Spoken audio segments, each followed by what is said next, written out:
I've been working and thinking about this for some time before I actually started it, and my background is early stage businesses, corporate finance. I sit in the advisory board for a venture capital firm. So I know how investors behave, I know how fund managers behave, I know what private investors want, and I know the problems with wealth managers.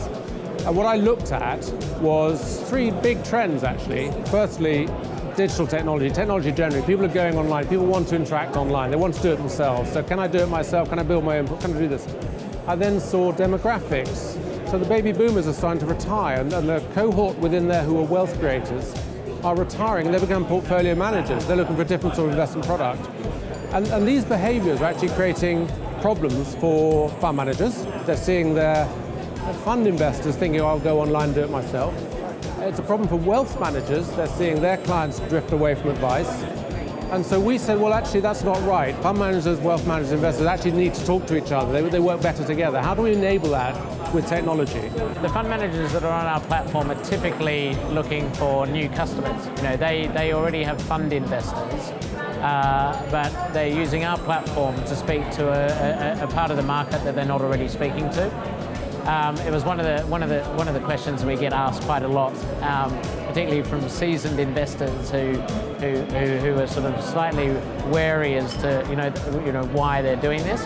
But actually, in this day and age where people are increasingly comfortable to transact online, you know, fund managers are starting to feel their way into like the digital world to access new clients who aren't necessarily looking at their funds.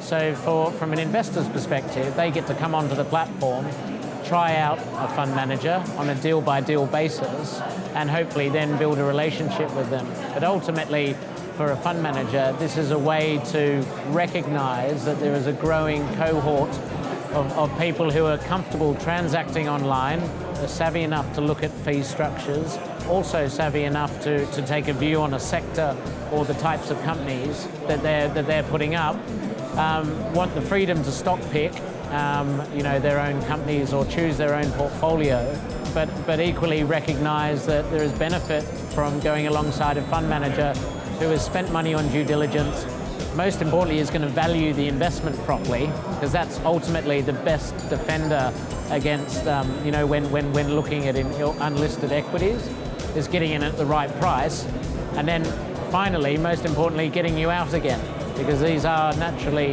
illiquid, but for that part of the portfolio where it makes sense, you know, they can be, you know, a nice addition from a risk and return profile. We've got a number of different products on the platform, but one of them that's getting a lot more notice recently is EIS eligible companies.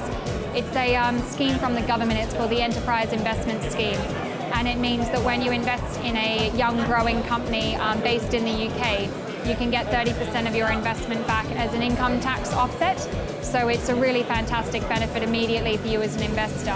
And if you hold the investment for more than 3 years, it's also capital gains tax free, and it falls out of your taxable estate for inheritance tax purposes as well. So it's an area of the market that's growing quite quickly and getting more and more interest, as you can imagine.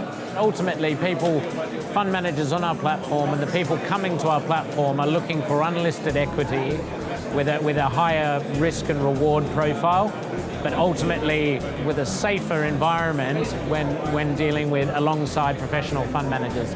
You're getting access to their expertise, but with the freedom to choose your own portfolio. So what we're doing is saying we give investors what they want. They can go online, they can build their own portfolios. But where they do it, it has some risk mitigation around it. Every deal they see has a manager who is leading it, who has done the due diligence, who will manage it to exit as best they can. And so we are saying this is a high-risk space. People want more of it. They want to do it online. But if you're going to do that, the best way to do it is think about risk and co-invest alongside a manager who is a professional.